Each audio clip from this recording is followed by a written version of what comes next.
Halo sahabat Qurani Marum yang terkasih, jumpa lagi dengan saya Pastor Yos Fernandes Wamatus dalam renungan harian Rabu 4 Agustus 2021. Apa kabar? Saya berharap Anda semua tetap dalam keadaan baik, sehat, dan tetap semangat. Bapak, Ibu, Saudara-saudari yang terkasih, sahabat Qurani Marum yang saya cintai, sebelumnya saya mau mengucapkan banyak-banyak terima kasih kepada Anda semua yang telah dengan setia mengikuti renungan bersama saya di channel Qurani Marum ini, dan juga telah mendukung channel ini dengan memberikan like, comment, and subscribe. Terima kasih banyak kepada Anda semua. Dan Bapak, Ibu, Saudara-saudari yang terkasih, Injil pada hari ini bercerita tentang suatu peristiwa yang terjadi ketika Yesus dan para muridnya menyingkir ke daerah Tirus dan Sidon. Apa yang terjadi di sana? Ketika Yesus dan para muridnya tiba di daerah Tirus dan Sidon, datanglah seorang wanita Kanaan kepada Yesus dan para muridnya. Kemudian wanita itu memohon kepada Yesus agar Yesus menyembuhkan anaknya yang kerasukan setan. Ia mengatakan bahwa anaknya kerasukan setan dan sangat menderita. Maka ibu itu mohon kepada Yesus supaya Yesus menyembuhkan anaknya, membebaskan anaknya dari penderitaan yang disebabkan oleh roh jahat. Nah, apa tanggapan Yesus? Yesus diam saja. Karena Yesus diam saja dan wanita ini terus memohon kepada Yesus, murid-murid Yesus merasa risih. Kemudian datang kepada Yesus dan berkata, "Suruhlah wanita ini pergi." Lalu Yesus berkata kepada wanita itu, "Aku hanya datang kepada domba-domba yang hilang dari Israel." Pernyataan Yesus ini hendak mengatakan atau mengungkapkan keyakinan tentang keselamatan yang dipercaya, yang diyakini oleh orang-orang Israel saat itu, yaitu Mesias datang hanya untuk orang-orang Yahudi saja, hanya untuk orang-orang Israel saja. Nah, jika demikian, maka wanita ini tidak termasuk dari domba-domba dari Israel, domba-domba yang akan diselamatkan ketika Mesias itu datang. Nah, karena Yesus berkata demikian, wanita itu terus memohon, "Tuhan, tolonglah aku."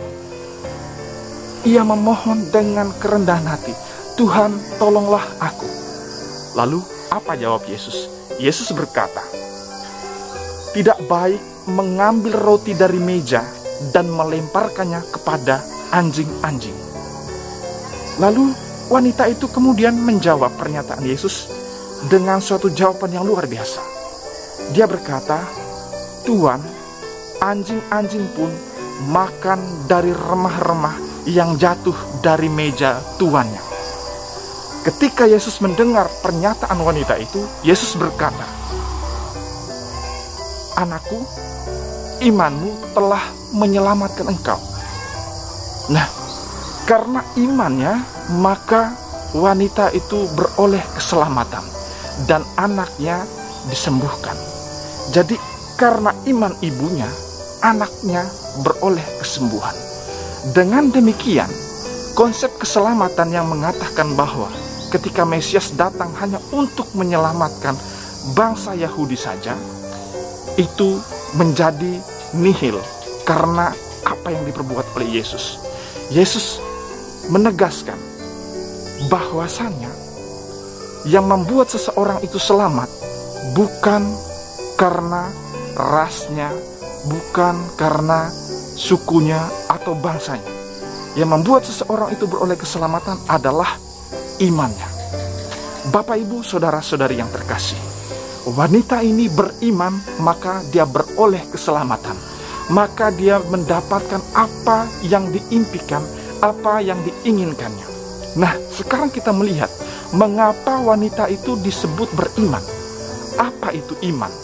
Kalau kita melihat dari kisah ini, maka iman adalah kerelaan dan kesanggupan kita untuk merendahkan diri di hadapan Tuhan, untuk mengakui bahwasanya kita ini sangat-sangat rendah dan hina di hadapan Tuhan.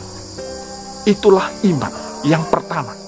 Sama seperti wanita itu, dia bahkan dalam tanda kutip dianjing-anjingkan oleh Yesus, tapi dia sama sekali tidak menyerah untuk mohon bantuan dan belas kasih dari Tuhan. Dan karena kegigihannya, keteguhannya untuk memohon belas kasih Tuhan, maka dia beroleh keselamatan. Dia mendapatkan apa yang diinginkannya, apa yang didambakannya. Bapak, Ibu, saudara-saudari yang terkasih, dengan demikian, iman berarti juga soal kerendahan hati kita di hadapan Tuhan. Iman membuat seseorang itu bersikap rendah hati di hadapan Tuhan. Kalau dia rendah hati di hadapan Tuhan, maka sudah pasti jugalah dia akan rendah hati di hadapan sesamanya. Semakin seseorang itu beriman, semakinlah dia menjadi rendah hati. Kalau sampai hari ini kita belum bisa menjadi pribadi yang rendah hati, maka sesungguhnya kita belum sungguh-sungguh menjadi pribadi yang beriman. Salah satu yang perlu kita ingat hari ini adalah iman berarti kerendahan hati. Merendahkan diri kita di hadapan Tuhan dan juga bersikap rendah hati terhadap orang-orang yang ada bersama kita, yang ada tinggal di sekitar kita. Bapak, Ibu, saudara-saudari yang terkasih, kadangkala dalam kehidupan ini kita bersikap angkuh, bersikap sombong. Bahkan terhadap Tuhan sendiri pun kita bersikap sombong. Kita merasa bahwa diri kita bisa tanpa Tuhan. Kadang-kadang, bahkan kerap kali, bahkan sering, ketika kita itu memiliki segalanya, kita mampu untuk mendapatkan apa yang kita mau, di situ kita mulai merasa bahwa sesungguhnya saya tidak perlu Tuhan, saya bisa melakukan semuanya sendirian dengan kemampuan dan kesanggupan saya sendiri.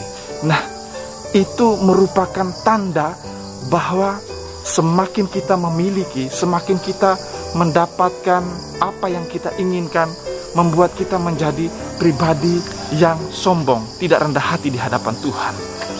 Maka Yesus katakan dalam Injil juga, dalam teks lain dikatakan bahwa akan sangat susah bagi seorang kaya untuk masuk ke dalam surga. Mengapa?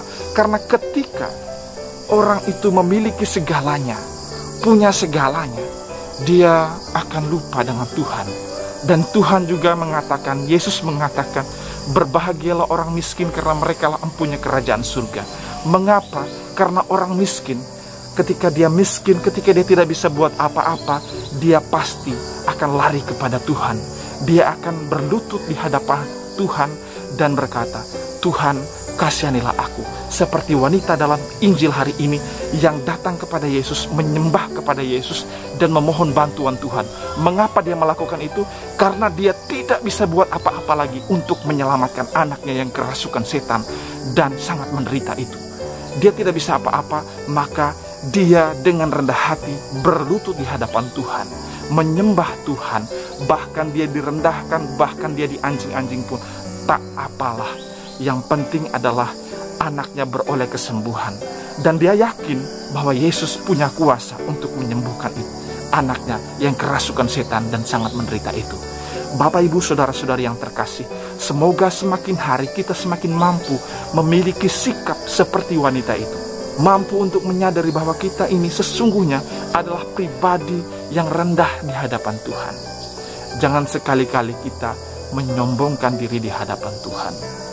Bapak, Ibu, saudara-saudari yang terkasih, semoga semakin hari kita semakin mampu menjadi pribadi yang rendah hati. Semakin kita beriman, semakin kita menjadi pribadi yang rendah hati. Shalom, Tuhan Yesus memberkati. Amin. Bapak, Ibu, saudara-saudari yang terkasih, terima kasih telah mengikuti renungan harian bersama saya dalam channel Quran Imarum. Jangan lupa terus dukung channel ini dengan memberikan like, comment, share, and subscribe. Bagikan ke sebanyak-banyaknya orang yang Anda kenal. Semoga channel ini semakin dikenal oleh khalayak umum, khususnya umat Katolik, dan juga memberikan inspirasi-inspirasi yang baik dan positif bagi orang-orang yang mendengarkan. Terima kasih, Tuhan Yesus memberkati. Amin.